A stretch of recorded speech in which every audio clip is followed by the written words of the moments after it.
Hello guys, how you guys doing today? My name is Josiah, I'm Enrique, and I'm here to talk to you guys about something I've been thinking about for some time now. Growing up as a young man, I never really got to understand how difficult it is for a group of people to be able to achieve their dreams and make things happen for themselves until I got of age and looking from my right to my left, and I'm seeing the paradigm of the system that we live in. That's one of the reasons why we should work twice as hard or harder than everybody else. And moving forward, I would like to talk about racist science. The reason for that is because of my observation. These are my observations living out in North America. And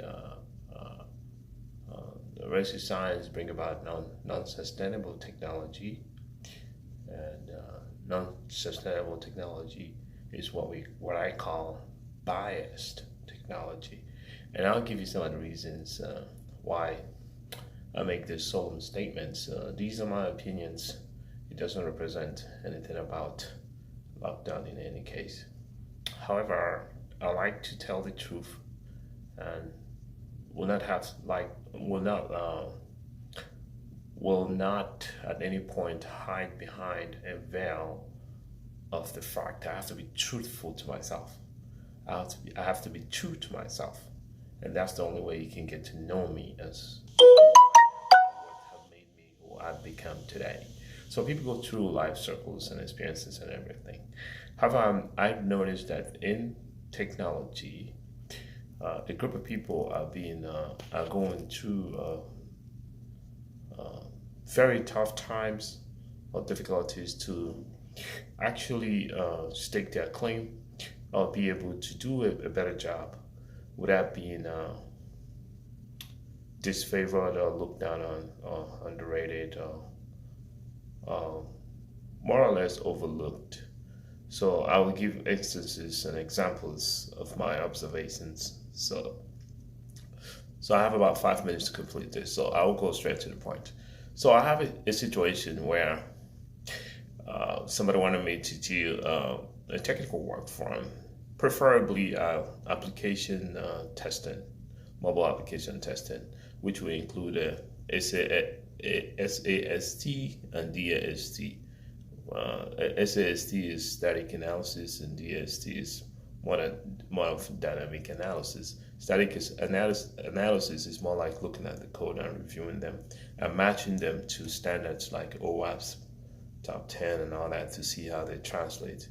And also looking at the common weaknesses and CVV, CVSS, all the scoring given to common vulnerabilities. So that's that. Then we also have the DAST, the dynamic test, which involves you looking into the application from a user's perspective and looking at everything, authentication, all that controls that were supposed to be in there. So this gentleman gave me work to do. He didn't want to give me the work, but he wanted to see me. We video conference, he saw me and everything, but he never allowed me to see him. But I already know who's on. I already know the elephant in the room, and I also know who's behind the curtain. So I obliged to even help him to prove myself to him anyway. So to assure him, I told him, hey, look, you don't have to pay nothing. Okay, I'll get this job done just to show you. However, I will present to you enough information to allow you to have the confidence that you need. So I went and did the job, and I came back and gave him the results. But he wanted me to give him the whole report, and I said, we never discussed about the whole report. You wanted something to convince you to do it. Now, the question is, why in the world would a professional itemize their task, and then you had a meeting or interview with them, and still you have a doubt over what they can do, even when they have provided you a sample work for free?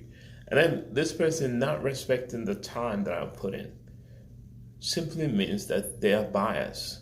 So the better word for them will be that they are prejudiced. First, they didn't They weren't playing it fair. They never showed themselves in the video conference.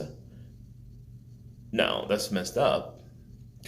That's unprofessional. Yet you wanted somebody to do work for you. However, you do not value their time even to pay them. You wanted their work to be done for free, and then you would take it. Now, you have shown on two fronts, not respecting the person, not valuing their time. And now you also wanted to take advantage by taking the aftermath of the product they have, manufactured from doing your work. So these are some of the stuff that we have to go through. Not only that, that's one of it. Another one is whenever a minority goes to a meeting in the technology world, it's usually they are the only ones there. And they have to prove themselves twice as hard because they face barrages of naysayers against what they stand for. As a matter of fact, it's so bad that one would think that they were not welcomed in such an environment that are very, very hostile to start with. So these are the what I meant by racism. I don't mean it in the sense of somebody, a particular race or anything. I mean it in the sense of being aligned and thinking, remaining biased in thought about a group of people. Like if I see a black person, I assume automatically they know how to dance and stuff like that. So I'm being careful the words that I use here. So I want you to understand what's going on. So a racist science now brings about a biased technology, and a biased technology is not good for anyone. Why? Because it's non-sustainable. What do I mean by a racist science? A racist science is a science that looks at stuff from a particular perspective and translate the observation in nature from that particular perspective and nothing else. This also means that investigations from other groups are suppressed. If they are empirically sound, they are ignored. If they are not scientifically provisioned for observation,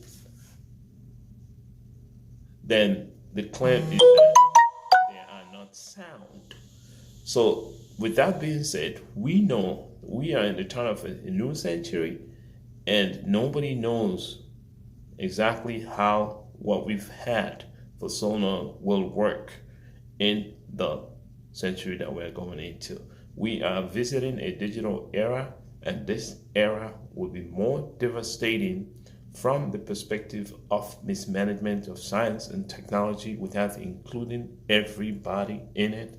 What I mean by everybody in it is the work of science is work done by individuals, but collectively it becomes something that helps humanity. So we take the work of our predecessors and we study them, and we see where they might have overlooked something or where the exigence of time did not present a solution or answer to them at that time. Then we correct that and we move forward with it. So the time that we live in, nobody can claim the mastery. So we'll be lucky if future itself forgave us, okay, and give us something, let's say, something close to the mastership. So we can't, we have to dispel this notion of science should be done by a particular group of people. It doesn't work anymore. It's not true. We all have the supercomputer in our hands, and anybody can study whatever they want at any time, at any point. And if you put more effort in it and submit to it and serve what you're doing, you will get an answer that will shock everybody else. So I'm encouraging people to look beyond producing racist science, which is non-sustainable, and because of it's non-sustainable, it'll only produce biased technology. What do I mean by biased technology? Biased technology is a piece of technology that caters for a group of people, answers to a group of people without engaging other group, all environment or circumstances of every other group. It doesn't even acknowledge the intelligence or IP of such group. if it exists. But the truth is, we know that brilliance or brilliant people are all over. The light is all over the place. All around us, we see light that shine bright. So is brilliance. So there are brilliant people all over, but their opportunities are not all over. So we have to be careful. Those who are building technology and managing it and spending it should expand their hands and remain unbiased so that the ether of nature can live through them. Okay? Okay? So it can live through them. If you remain unbiased, then the ether of nature will be upon you. It will live in you. Okay? If you are biased, it will go through you. Okay? So we wanted to live upon these individuals who are unbiased so that we can get more out of what we're doing in this time frame, in this temporal. It is very, very important. We need to start building sustainable technology, because racist science will give you non-sustainable technology. What do I mean by non-sustainable technology? It's a technology that only does recycling. It doesn't do what we call upcycling. So if you include other people, you won't be dumping stuff in the market. You won't be dumping material waste in these markets by way of products that are not fixable, products that are not sustainable, products that cannot continue transform. Their life cycle does not continue anymore because they can't be fixed. Then you dump it in a place and it causes hazards to lives that are over there. So we have to start thinking so that we can be a brother's keeper and help ourselves and help others. And then for the minorities that are going through these difficulties, that's the reason why you should work twice as hard. Okay, as long as there are biases, as long as there are situations like this, you must work twice as hard. The enemy is you. There might be outside enemies, but the most important enemy is yourself. Know thyself, conquer thyself, and know the forces, external forces, and learn how to neutralize them. The best way I found out to neutralize them is not to ignore them, but to face them head on. And once you have the truth will set you free. Once you know that you're right, you have the truth. Nothing can make the darkness decimate the truth. The truth is light, and continue speaking the truth. Now, moving back to technology, we should engage in technology as much as we can, and those who are at the helm of it should allow the minorities to come in and make sure that they are part of it. It only benefits them because the 20th century requires new ideas, and these new ideas lie somewhere else, a place that you never would expect. Now again, my name is Josiah Umezrike. This is my take on racist science, non-sustainable technology, and biased technology. So if you have anything to say about this, or you wanted to get in touch with me about it and discuss it further, I'm available. We've built a technology that's quite interesting. That's more of the reason why I'm making all these random videos to bring out these ideas to light. So we built a piece of technology that you can find very useful.